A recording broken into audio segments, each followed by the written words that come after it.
مجھے نہیں پتا کہ ان کے عقیدے میں یہ موجود ہے، اور لیکن ان کے عقیدے میں یا علی مدد تو موجود ہے کہ نہیں ہے، وہ بھی شرک ہے۔ اگر وہ یا علی مدد یا حسین مدد کے قائل نہیں ہے تو میں ان کے پیچھے نماز پڑھ سکتا ہوں۔ تو یا علی مدد کہنے کا مطلب نعوذ باللہ ان کو خدا بنانا ہے۔ ومن نصر الا من عند اللہ، اللہ کے علاوہ کوئی مدد ہی نہیں کر سکتا۔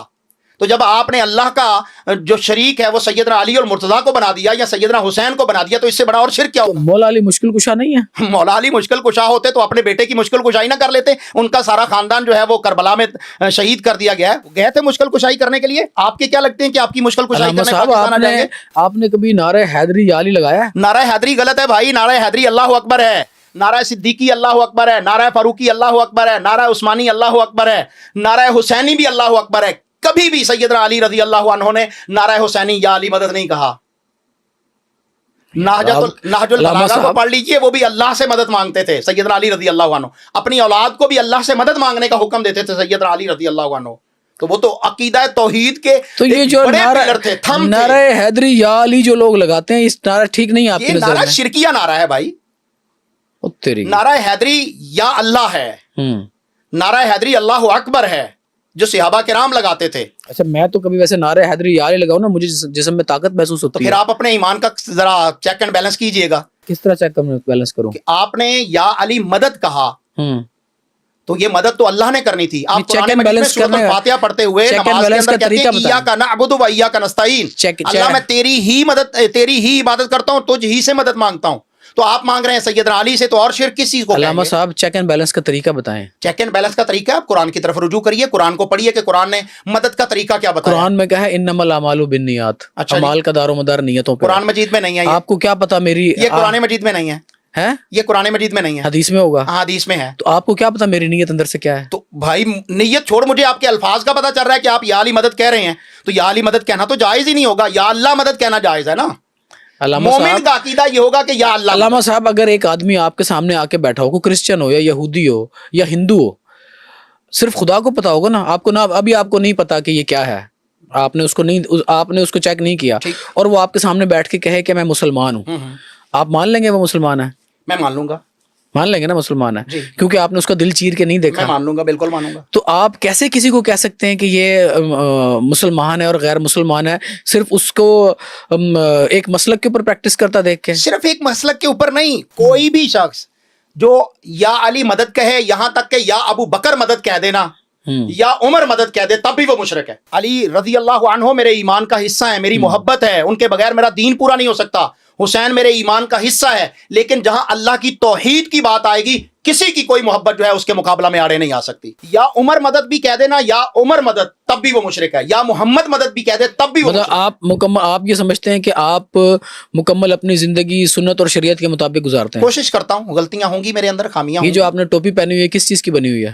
یہ ٹوپی میرے خیال میں اونٹ کی، اس کی بھیڑ کے، یہ بنی ہوئی ہے بکری کے اس بچے کی کھال کی جو ماں کے پیٹ میں مرا ہے، اچھا ٹھیک ہے؟ اور ہماری سنت امامہ باندھنے کی ہے، یہ والی ٹوپیاں پہننے کی نہیں ہے، اس کو جنا کیپ کہتے ہیں، ٹھیک ہے۔ ٹھیک ہے؟ تو اینیمل رائٹس آپ کی نظر میں کوئی ہیں یا بس آپ لوگوں کو مسلم اور نان مسلم ہی قرار دیتے ہیں؟ پہلی تو بات یہ کہ میں نے کوئی جانور مارا نہیں ہے، ایک بات۔ دوسری بات یہ کہ میں نے بنائی نہیں ہے، بازار میں ملتی ہے، میں نے خریدی ہے۔ تیسری اہم بات، ایک حضرت صاحب نے بھی میرے متعلق کہا، یہیں پر میں نے ایک پوڈ کاسٹ میں کہا کہ رب اجعلنی مقیم الصلاۃ جو ہے یہ نماز کی دعا رسول اللہ صلی اللہ علیہ وسلم سے نہیں ہے، صحابہ کرام سے بھی نہیں ہے۔ تو انہوں نے مجھے جو ہے وہ ریبٹل دیتے ہوئے کہا کہ اگر سامنے بیٹھا ہوا شخص کہہ دے کہ آپ نے یہ جناح کیپ پہنی ہے تو اس کا کیا ثبوت ہے؟ تو میں نے تو آج تک یہ نہیں کہا کہ جناح کیپ جو نہیں پہنے گا وہ مسلمان نہیں ہے، یہ تو میں نے کبھی دین کہا ہی نہیں ہے، کلیم ہی نہیں کیا۔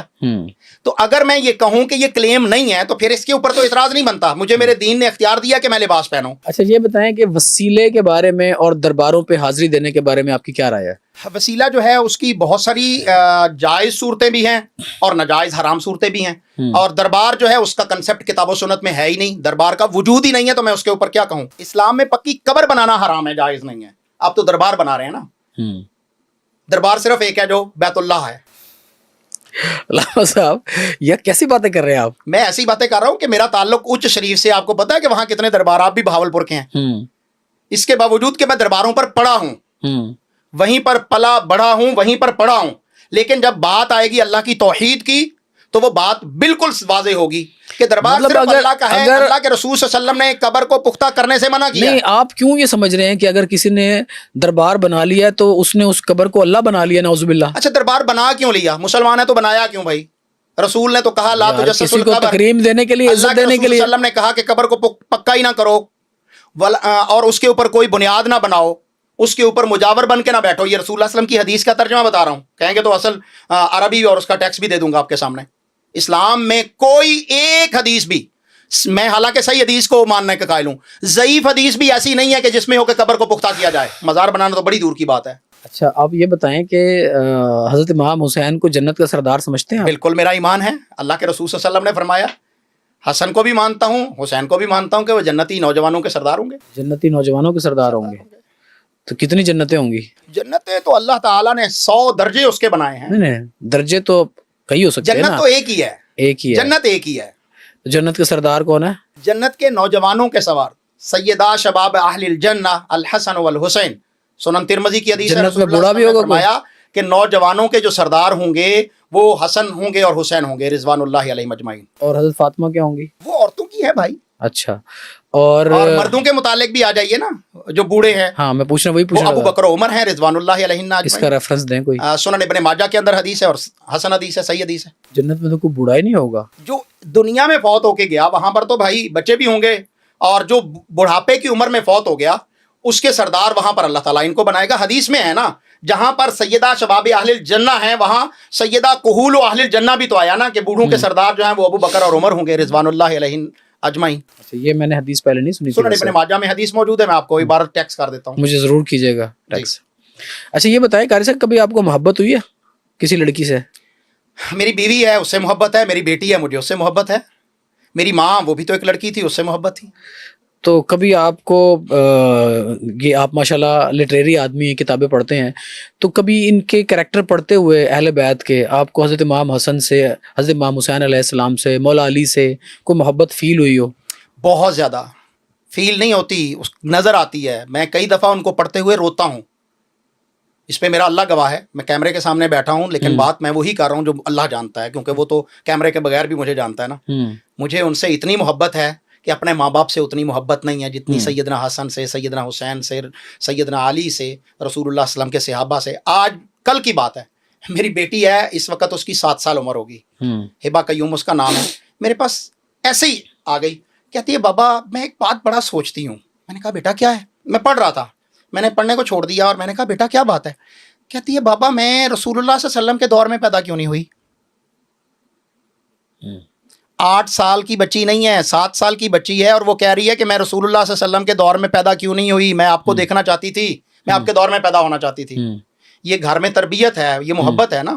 الحمدللہ ہم نے رسول اللہ صلی اللہ علیہ وسلم کی محبت، صحابہ کرام کی محبت، اہل بیت کی محبت اپنے بچوں کو ورثے میں دے کے جا رہے ہیں.